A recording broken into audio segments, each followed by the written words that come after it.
네, 에베소서 강의의 48번째 시간입니다.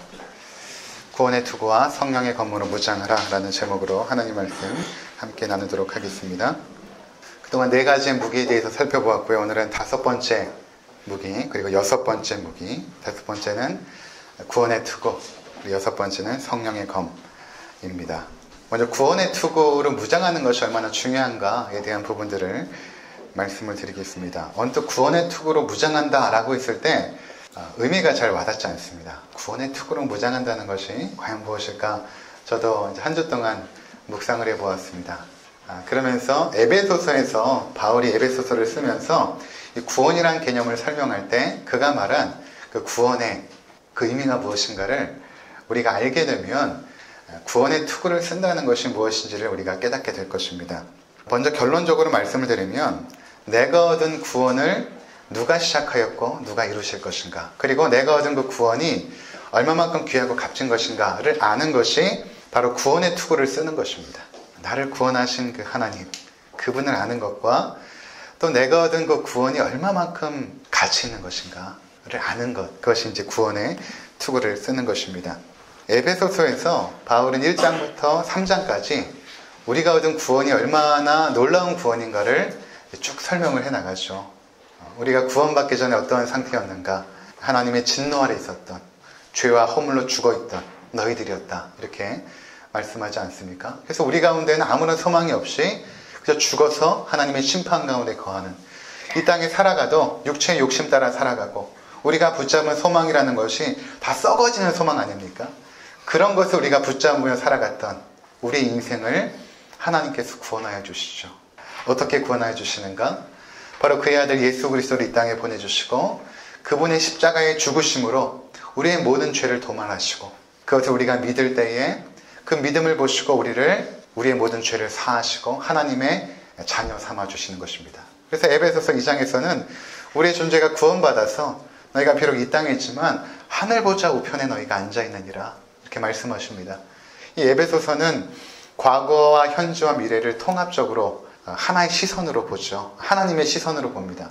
그러니까 우리가 우리의 시선으로 우리 인생을 보면 현재를 살아가고 있지 않습니까?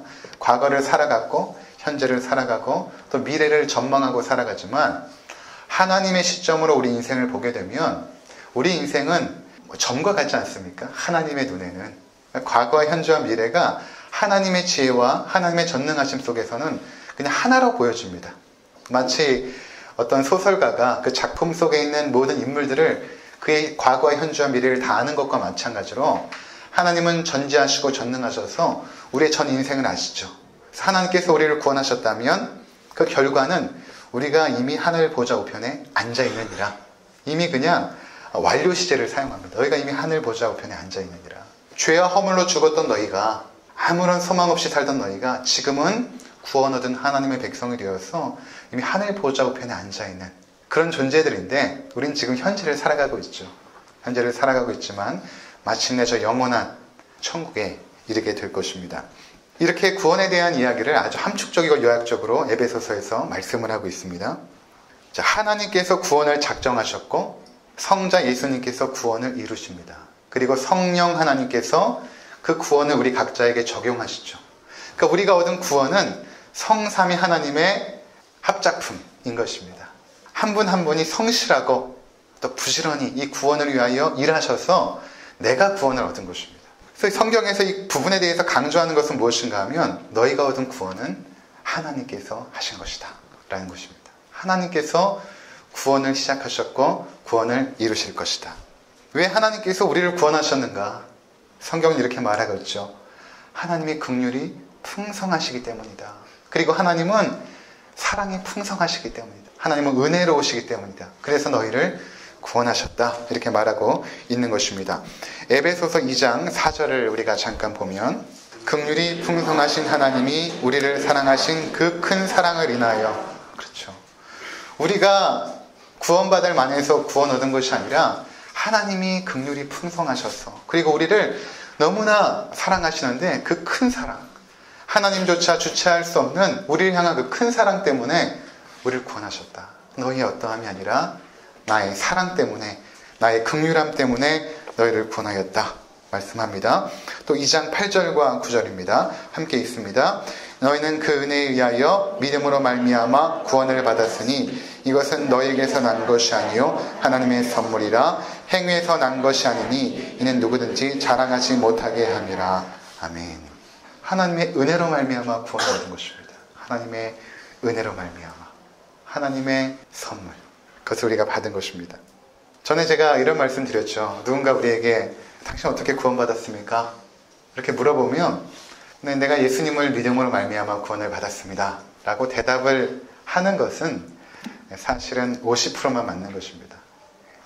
왜냐하면 내가 예수님을 믿음으로 말미암아 구원을 받았다면 내가 발휘한 그 믿음이 여러분 신뢰할 만합니까? 내가 발휘한 믿음을 여러분 신뢰할 만합니까? 그렇지 못하거든요. 때로는 이럴 때도 있습니다. 내가 과연 정말 믿음이 있는가? 우리 믿음이 연약해질 때가 있지 않습니까? 굴곡이 있잖아요. 믿음이 상승하는 것이 아니라 믿음이 좋을 때도 있지만 믿음이 떨어질 때도 있습니다. 내가 정말 구원받은 사람 맞아? 그럴 때 내 믿음을 근거로 구원을 생각하게 되면 내가 예수님을 믿음으로 구원 얻었지라고 생각하게 되면 그 구원은 나로 시작된 구원이기 때문에 흔들릴 수밖에 없습니다. 그렇지 않겠습니까? 예를 들어서 우리가 신앙생활 잘 하다가 치매에 걸렸어요. 그러면 그 치매에 걸린 그 사람의 믿음을 어떻게 확인하겠습니까? 말도 잘 못하고 기억력도 잘 없고. 그럴 때 만약에 그분의 믿음이 발휘되어서 그분이 구원을 얻는다면 그 구원은 흔들릴 수밖에 없죠. 그러니까 구원은 우리에게서 시작된 것이 아닙니다. 하나님께서 우리를 구원하신 것입니다. 주어가 하나님이 되어야 맞는 것입니다. 하나님께서 그 긍휼이 풍성하신 하나님이 그 큰 사랑을 인하여 너희를 구원하였다. 이것이 성경이 우리 가운데 강조하는 것입니다. 그래서 너희가 자랑하지 못한다. 너희가 자랑하지 못한다.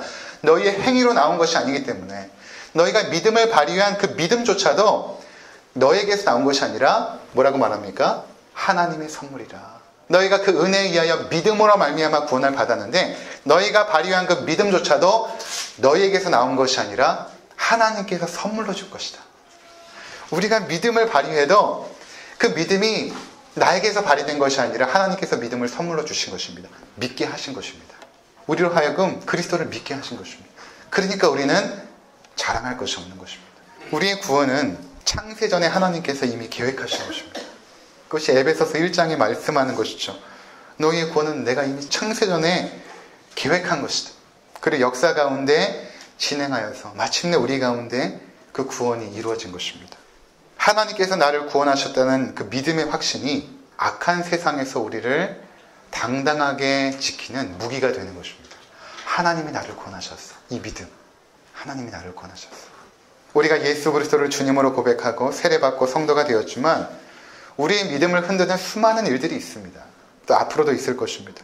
때로는 가까운 사람들로부터 당신 정말 구원받은 사람 맞아?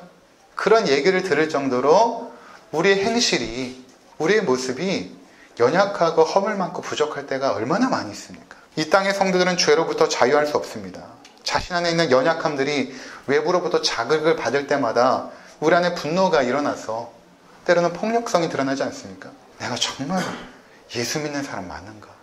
아직까지도 이렇게 변화가 되어지지 않고 아직도 분노의 사람이고 아직도 타인을 향하여 적개심을 갖고 있고 이런 모습을 보면 내가 과연 구원받은 사람 맞는가? 이런 어떤 자괴감이 들 때가 있습니다. 그때 사단이 우리를 흔들죠. 그런 너를 하나님이 사랑하시지 않아. 어떻게 네가 그런 모습을 가지고 하나님 앞에 구원받은 백성이라고 할 수 있어? 네가 성도마저 이 외식하는 자야 라고 사단은 우리를 고소합니다. 그때마다 정죄감에 시달리고 영적인 우울감에 빠집니다. 이때 우리에게 필요한 무기가 무엇인가 하면 구원의 투구입니다. 구원의 투구를 써라는 것은 이것입니다. 나는 비록 이렇게 약하고 이렇게 허물 많고 부족하지만 하나님이 나를 구원하셨다. 이런 나를 하나님이 구원하셨다. 나의 어떠함이 아니라 하나님 때문에, 하나님의 사랑 때문에, 그 큰 긍휼하심 때문에 내가 구원을 얻었어 라는 그 믿음의 확신을 갖는 것입니다. 하나님이 구원하셨다. 내가 구원받은 것은 하나님 보시기에 기특한 일을 많이 해서 그런 것이 아닙니다. 오히려 그 반대죠. 하나님을 반역하고 세상 욕심과 쾌락에 빠져 있을 때에 그때 하나님이 나를 구원하신 것입니다. 나의 의지나 노력이 아니라 하나님의 전적인 은혜였던 것입니다. 구원받아 성도가 되고 하나님의 자녀가 되고 그리스도의 신부가 되었지만 여전히 죄악과 허물 가운데 허덕이는 자신을 바라보게 될 때 그때 구원의 투구가 필요한 것입니다. 하나님이 이런 나를 구원하셨다. 이런 나를 하나님이 구원하셨다. 우리 에베소서 1장 3절에서 7절까지 함께 보겠습니다. 찬송하리로다. 하나님 곧 우리 주 예수 그리스도의 아버지께서 그리스도 안에서 하늘에 속한 모든 신령한 복을 우리에게 주시되 곧 창세전에 그리스도 안에서 우리를 택하사 우리로 사랑 안에서 그 앞에 거룩하고 흠이 없게 하시려고 그 기쁘신 뜻대로 우리를 예정하사 예수 그리스도로 말미암아 자기 아들들이 되게 하셨으니 이는 그가 사랑하시는 자 안에서 우리에게 거저 주시는 바 그의 은혜의 영광을 찬송하게 하려는 것이라. 우리는 그리스도 안에서 그의 은혜의 풍성함을 따라 그의 피로 말미암아 속량 곧 죄사함을 받았느니라. 아멘. 3절에 보면 주어가 하나님입니다. 내가 믿어서 구원받았어가 아니라 하나님께서 그리스도의 아버지께서 너희를 구원하셨다. 이것이 주어인 것입니다. 그 아버지께서 우리에게 신령한 복을 주셨다. 하나님이 신령한 복을 주시는데 막을 사람이 있습니까? 이 신령한 복은 구원의 축복입니다. 그것을 예수 그리스도로 말미암아 우리 가운데 허락해 주셨다. 그 이유는 무엇인가? 너희가 그 은혜를 받게 되면 그 구원의 은혜를 찬미하는 거룩한 백성이 되어지기 때문에 우리가 행함으로 구원을 받았다라고 여기시면 내가 뭔가 하나님 앞에 잘해서 뭔가 헌금 많이 하고 헌신하고 봉사해서 뭔가 내가 하늘의 신령한 복을 받았다라고 생각하면 우리는 우리 자신을 자랑하겠죠. 은근하게. 내가 그래도 그때 이렇게 헌신했으니까 복을 받는 거야. 은근한 그런 마음이 생깁니다. 근데 그것이 아니라 우리는 전적으로 하나님 앞에 잘한 것이 아무것도 없습니다. 다 더럽고 추악한 허물투성인 죄인들이죠. 그런데 그런 자들을 하나님께서 신령한 복으로 감싸주신 것입니다. 그 은혜를 받게 되면 하나님을 찬양하는 사람이 되어지죠. 자랑할 것이 없습니다. 그냥 하나님을 찬양하는, 그 은혜를 찬양하는 존재로 살아가게 되는 것입니다. 우리가 어떤 존재입니까? 오늘 에베소서 1장에 보니까 창세전에 그리스도 안에서 택함 받은 존재, 이런 정체성이 필요한 것입니다. 내가 얼마나 존귀한 자인가. 이런 자를 하나님은 창세전에 그리스도 안에서 우리를 택하셨다. 우리의 구원을 택하셨다. 작정하시고 계획하셨다. 그리고 역사 가운데, 이 타락한 인류 역사 가운데 아브라함이라는 한 인물을 불러내시고 그를 믿음의 조상으로 세우시고 그 믿음의 조상을 통하여 한 민족, 하나님의 백성, 이스라엘을 구성하시고 그 이스라엘의 역사 가운데 하나님께서 개입하셔서 마침내 인류의 구원자 예수 그리스도를 팔레스타인 땅에 태어나게 하시고 그분께서 십자가에 죽으시고 부활하시고 그 놀라운 복음의 메시지를 그의 제자들에게 부탁하시고 그 12제자들이 흩어져 하나님의 그 복음, 그 구원의 계획, 그 구원의 능력을 전파함으로 예수께서 이루신 그 그리스도의 놀라운 구원을 전파함으로 그 역사가 면면이 흘러서 2000년이 흐른 오늘에 이르러서 우리가 그 복음을 듣고 구원을 받은 것입니다. 그러니까 우리가 얻은 구원이라는 것은 성경에 증거할 때 중간중간에 성경은 계보가 나오지 않습니까? 왜 이렇게 지루한 성경의 계보를 말하는가? 누가 누구를 낳고 계보를 말하는가? 너희의 구원은 어느 순간 이루어진 것이 아니라 그것을 추적해 가다 보면 이미 창세전에 하나님께서 너희를 택하셨다. 그만큼 너희들은 존귀하고 귀하고 가치 있는 존재다. 이 구원의 확신. 하나님께서 나를 구원하신 것은 이미 창세전부터 나 한 사람을 주목하시고 구원하시기로 계획하시고 진행하셔서 이루신 구원. 이것을 마음에 우리가 믿게 되면 세상에서 자신 있고 당당한 하나님의 백성으로 서게 되는 것이죠. 그 어떤 사단도 우리를 흔들 수가 없는 것입니다. 나에게서 믿음이 발휘되어서 구원을 얻었다라고 생각하면 흔들 수 있겠으나 그것이 아니라 나는 비록 연약하고 허물 많고 그렇게 여전히 변하지 않는 이 못난 모습이지만 이런 나를 하나님은 창세전에 택하시고 그리스도 안에서 구원하셨다라는 그 믿음. 이것이 구원의 투구인 것입니다. 나 한 사람이 구원받은 것이 뭐가 그렇게 대단할까? 아닙니다. 나 한 사람이 구원받은 것은 너무나 대단한 일입니다. 왜냐하면 하나님의 아들 독생자 예수 그리스도를 희생하시면서 이루신 구원이기 때문에 그런 것입니다.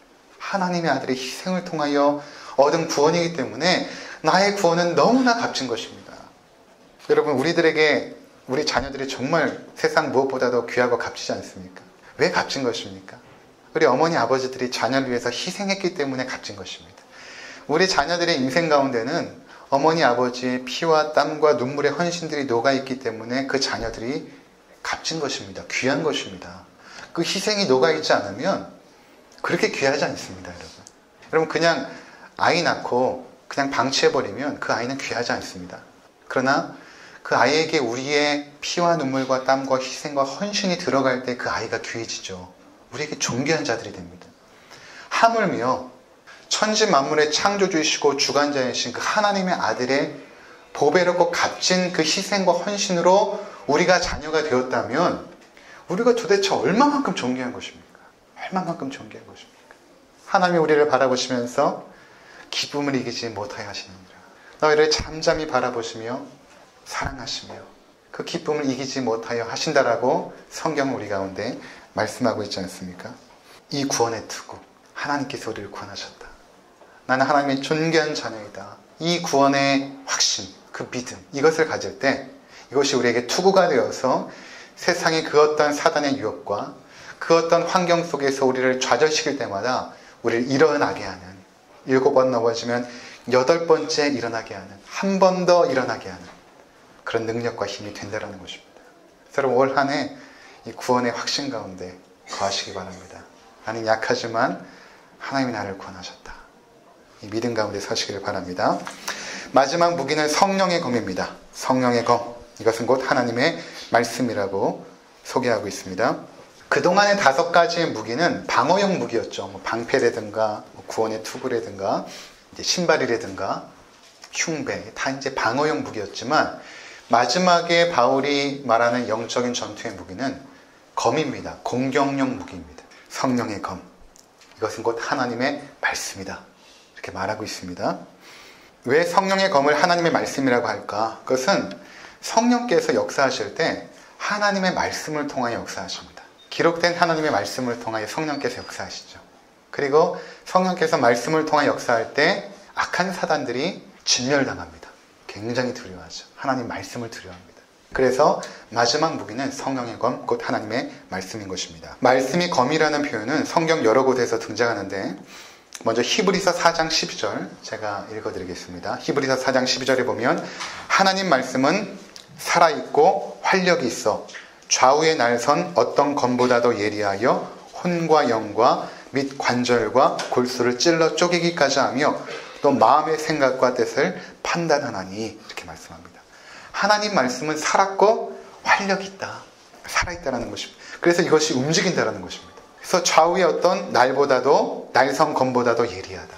아주 잘 가른 그 검보다도 더 예리하여서 우리의 혼과 영과 및 관절과 골수를 찔러 쪼개기까지 하며 그 마음의 생각과 뜻을 판단하나니 이렇게 말합니다. 마치 하나님 말씀은 의사의 손에 들려진 메스처럼 우리 안에 있는 모든 더러운 것들을 도려내고 우리의 모든 상처들을 도려내고 우리의 암세포와 같은 영적인 그 모든 더러운 것들을 다 도려내고 깨끗하게 치유하고 회복시키는 능력이 있다는 것입니다. 그것이 하나님의 말씀의 능력이라는 것입니다. 우리를 치유하고 회복시키는 능력이 말씀 가운데 있다는 것입니다. 요한계시록에서는 예수님의 그 모습을 요한이 예수님의 모습을 이렇게 바라보면서 상징적으로 이렇게 표현합니다. 요한계시록 1장 16절에 보면 그의 오른손에 7별이 있고 그의 입에서 좌우에 날성검이 나오고 그 얼굴은 해가 힘있게 비치는 것 같더라. 예수님의 입에서 날성검이 나온다는 것은 진짜로 무슨 검이 나온다는 것이 아니라 그분의 말씀이 좌우의 날성검과 같다. 예수님의 말씀이 그렇다는 것입니다. 예수님께서 우리를 치유하고 회복시킬 때 사용하는 것이 말씀입니다. 성령께서 말씀을 통해 우리를 치유하고 회복시키십니다. 상처 입은 성도들이 많죠. 여러 관계들 속에서 사람들에게 상처를 받습니다. 특별히 상처라는 것은 내가 기대하고 의지하고 사랑했던 사람들에게 더 크게 받죠. 그런 상처는 깊게 들어가지 않습니까? 그러면서 우리가 다시금 생각되어지는 것이 참 사람은 믿을 만한 존재가 아니구나 라는 사실을 또 깨닫지 않습니까?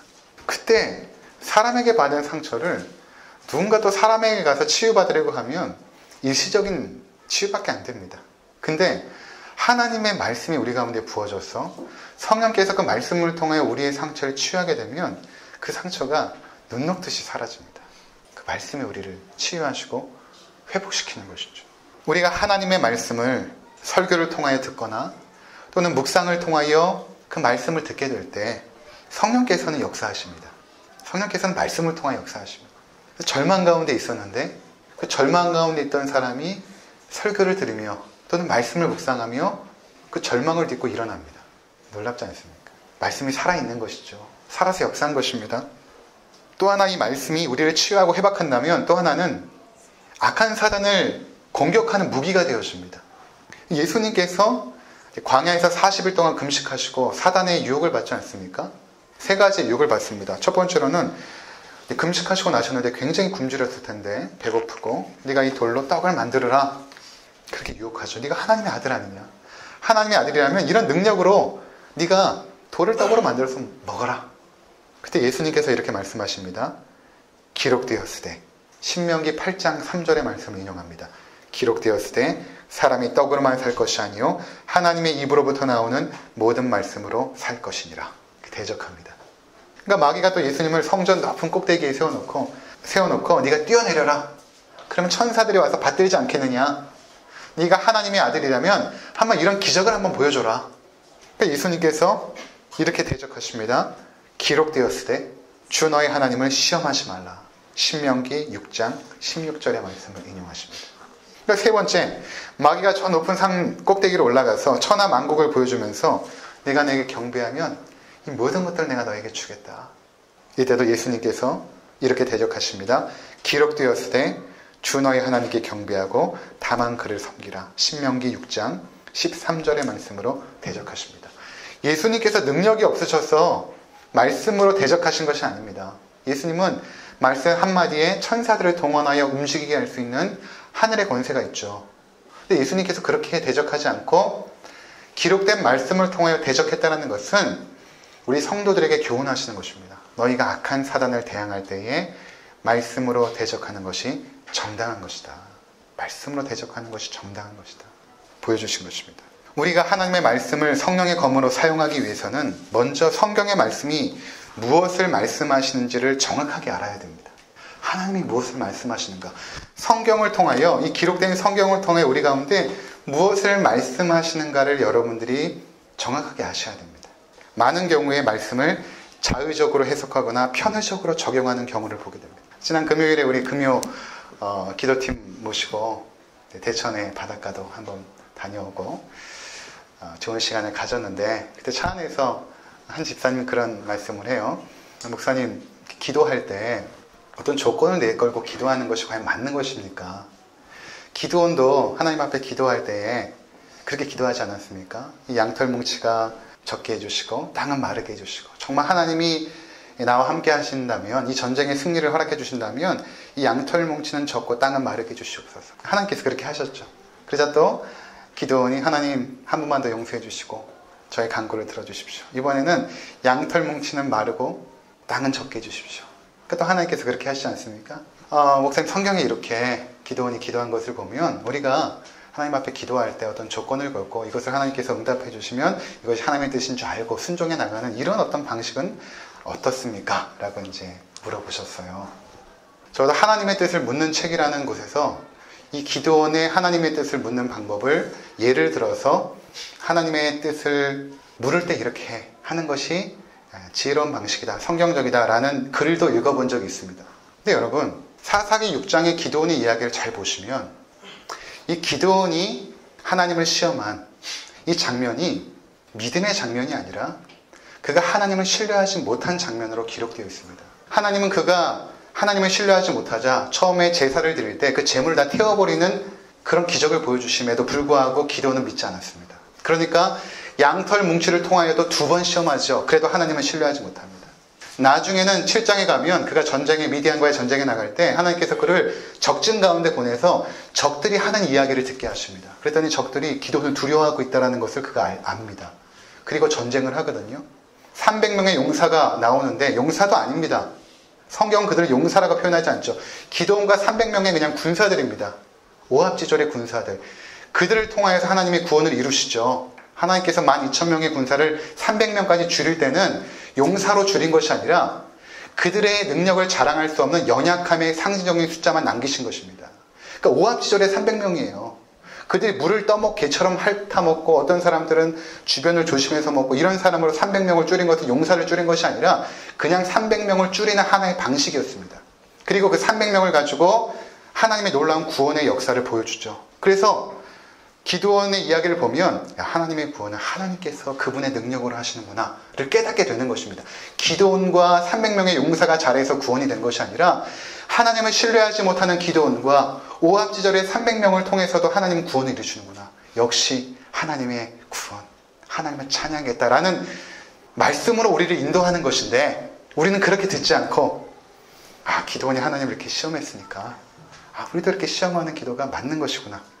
이렇게 자의적으로 해석을 하는 것이죠. 그리고 편의적으로 적용을 하는 것입니다. 우리가 이 성경을 읽을 때에 여러분 저도 설교를 하지만 이 설교를 제가 할 때 제가 그냥 성경 말씀을 읽고 그냥 묵상한 것을 전하는 것이 아니라 이미 탁월한 신학자들이 연구한 것들을 근거로 말씀을 전합니다. 그리고 그 탁월한 신학자들이 연구한 그 서적을 한 권만 참고하지도 않고 최소한 5권 이상을 참고합니다. 그럴 때에 전통적이고 바른 해석이 되어지거든요. 근데 저는 그동안 이렇게 기도원을 해석한 것은 최소한 강해 설교집을 또는 강해에 대한 신학자들의 내용들을 2권 이상도 참고하지 않은 해석이라고 생각을 합니다. 2권 이상만 참고해도 이렇게 삐뚤어진 해석을 하지 않아요. 이렇게 전하면 또 은혜도 받죠. 예를 들어서 하나만 더 말씀을 드리면 우리가 잘 아는 말씀입니다. 요한 3서 2절에 보면 사랑하는 자여 내 영혼이 잘된 같이 내가 범사에 잘되고 강건하기를 내가 간구하노라. 이 말씀 우리가 너무나 사랑하는 말씀이죠. 삼박자 축복이라고 잘 알려진 말씀입니다. 그럼 한번 찾아보세요. 요한 3서 2절입니다. 장로인 나는 사랑하는 가이요 곧 내가 참으로 사랑하는 자에게 편지하노라.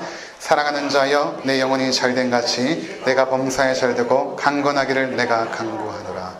요한이 장로 가이오에게 편지를 하면서 사랑하는 자여 장로에게 내 영혼이 잘된 같이 내가 범사에 잘되고 강건하기를 내가 간구합니다.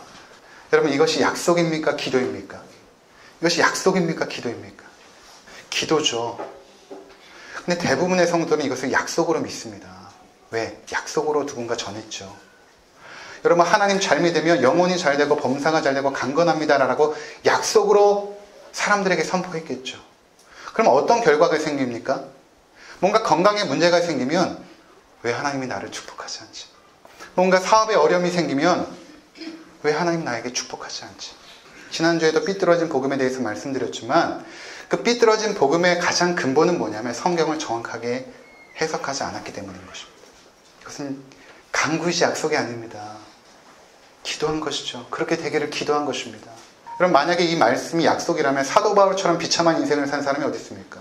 그는 평생 고질병에 걸려 살다가 결국에는 감옥에 갇혀 모진 고문을 받고 나중에 목 베어서 죽지 않았습니까? 그럼 사도 바울이 영혼이 잘 되지 않고 범사가 잘 되지 않고 강건하지 않은 것입니까? 아닙니다. 그건 하나님의 놀라운 축복을 받았죠. 근데 우리는 이것을 약속의 말씀, 삼박자 축복 해가지고 그러니까 이것을 믿는 사람들은 은근히 이런 마음이 있어요. 교제를 해보면 뭔가 가정 가운데 건강에 어려움이 생기면 그것을 쉬쉬합니다. 왜 그럴까? 은근히 이런 생각을 하는 것이죠. 저 가정에 뭔가 잘못했겠지. 그러니까 저렇게 건강에 어려움이 생겼겠지.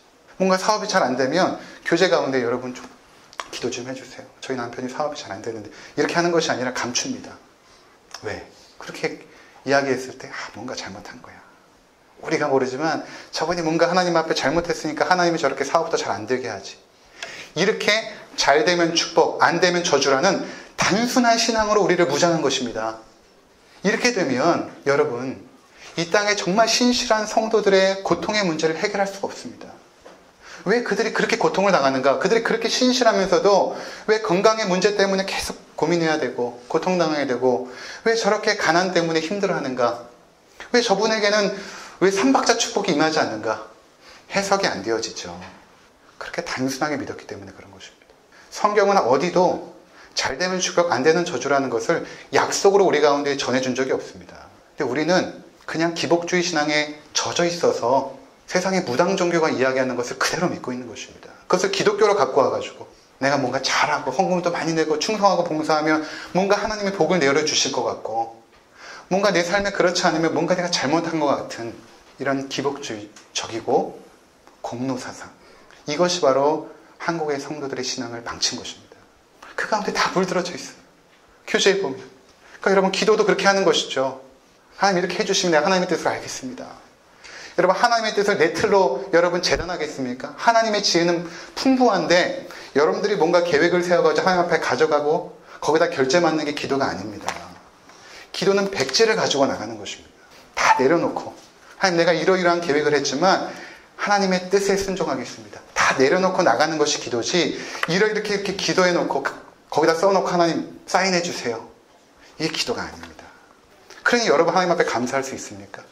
내가 조건을 내어놓고 기도했는데 그러면 이루어지지 않은 것들은 다 불평하겠습니까?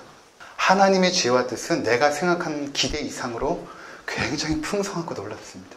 내가 어떤 생각을 가진 것은 나에게 있어서 최선이지만 하나님께는 아무것도 아닙니다. 하나님은 더 놀라운 계획들을 가지고 계세요. 그것을 바라봐야 됩니다. 그러니 우리가 감사하고 기뻐하는 것들은 내가 기도했던 그 몇몇가지만 감사하고 기뻐하죠. 뭔가 물질의 복을 얻은 것, 뭔가 내가 계획한 것이 잘 되는 것, 이것만 기뻐하죠.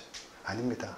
여러분 사업에 실패하셨다면 오히려 감사 기도하고 감사 헌금해야 됩니다. 그것이 하나님의 뜻이랍니다. 여러분이 뭔가 계획하고 진행하는 것들이 있잖아요. 내가 뭔가 진로를 위해서 준비하고 계획한 것들이 있는데 하나님이 계속 길을 막으시면 감사해야 됩니다. 나는 이 뜻이 최선이라고 생각했지만 하나님은 오히려 더 좋은 것들을 준비하고 있어요. 나중에 깨닫죠. 그때 하나님이 이렇게 인도하셔서 얼마나 감사해. 내가 원하는 길로 갔으면 얼마나 큰일 날 뻔했는가. 여러분 그럼에도 불구하고 계속 내가 뜻하는 것들을 하나님 앞에 들이밀고 사인 받으시겠습니까? 왜 우리에게 하나님의 말씀이 무기로 작용하지 않는 것입니까? 그만큼 우리는 말씀에 대하여 무지하기 때문에 그런 것입니다. 하나님 말씀을 얼마나 묵상하십니까? 얼마나 연구하고 공부하십니까? 목사만 성경을 연구하고 공부하는 것이 아닙니다. 여러분들이 부지런히 성경 말씀을 연구하고 공부하고 묵상해야 됩니다. 전제 없는 해석은 없다는 것이 해석학의 원리거든요.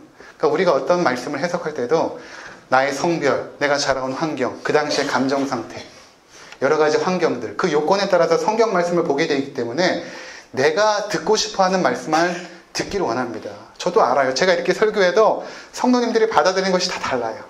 제가 드리고 싶은 말씀을 그대로 듣는 것이 아니라 듣고 싶어 하는 말씀만 듣죠. 그러니까 내가 원하는 말씀을 전하는 교회로 찾아가는 것입니다. 축복의 말씀 전하는 대로 가야지.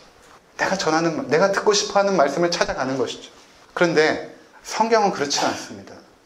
저도 성경을 연구해보지만 나의 전제를 가지고 성경에 들어갑니다.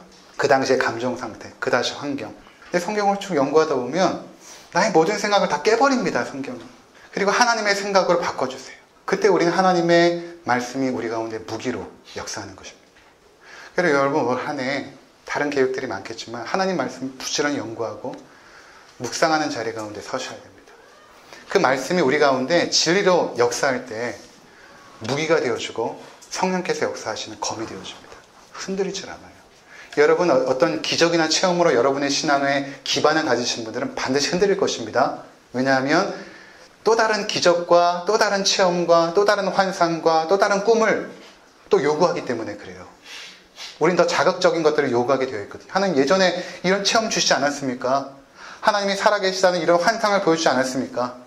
자꾸 그런 것을 추구하면 믿음이 여러분 흔들립니다.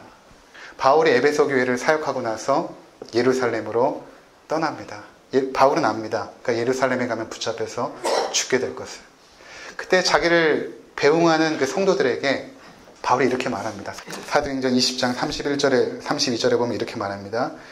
내가 여러분들을 에베소 교회 성도들을 주와 주님께 맡기고 그리고 또 은혜의 말씀에게 부탁을 합니다.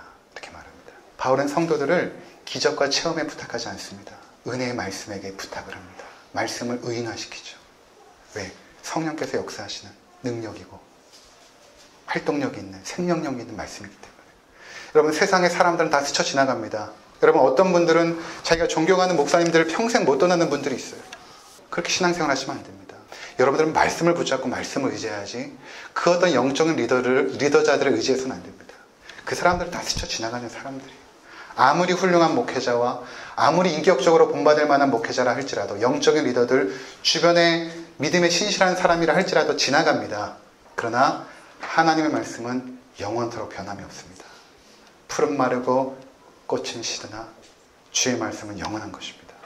그러니까 여러분들은 그 말씀을 의지하고 그 말씀 속에서 하나님의 말씀을 받고 그 속에서 순종함으로 하나님의 뜻을 이루어 가야 될 것입니다.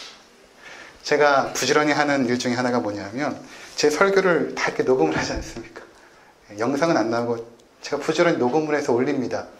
두 가지 때문에 올리는데 첫 번째는 무엇인가 하면 제 자녀들에게 들려주기 위해서 녹음을 합니다. 근데 저는 또 하나님의 뜻에 따라서 하나님의 부름에 따라서 천국으로 가겠죠. 우리 아이들은 남겨질 것입니다. 그 아이들이 아빠를 어떻게 기억할까? 나를 기억하는 것이 아니라 내가 남긴 하나님의 말씀을 아이들이 꼭 들었으면 좋겠다. 그러니까 제가 말씀을 그냥 준비할 수가 없는 것입니다. 나중에 우리 아이들이 커가면서 아빠가 남긴 하나님 말씀을 들을 텐데. 두 번째는 우리 성도님들이 제가 한번 전한 말씀을 여러분 기억하시겠습니까? 저는 20시간 이상을 준비합니다. 근데 여러분들 그냥 듣고 내가 듣고 싶어하는 그래 내가 생각했던 말씀을 목사님이 전해주죠. 감동받았어. 이것이 은혜가 아니라 정말 무엇을 목사가 전하려고 했는지 하나님 앞에서 기도하면서 무엇을 전하려고 했는지를 여러분 반복해서 들으시면 또 다릅니다. 그때 내가 이 부분은 몰랐는데 또 다릅니다. 그래서 여러분 부지런히 말씀도 묵상하시고 성경을 공부하고 싶다면 다른 자료도 있겠지만 인터넷 들어가셔서 함께 나눴던 그 말씀들을 다시 검색하여서 차에서도 들으시고 또 집에서도 들으시고 그렇게 들으시면서 하나님의 말씀을 성령의 검으로 여러분들이 무장해야 되는 것입니다. 그때 올 한 해 우리를 공격하는 수많은 악한 사단의 역사 앞에서도 여러분들이 강하고 담대한 그리스도의 군사로서 승리하는 한 해를 살아가게 될 것입니다. 기도하시겠습니다.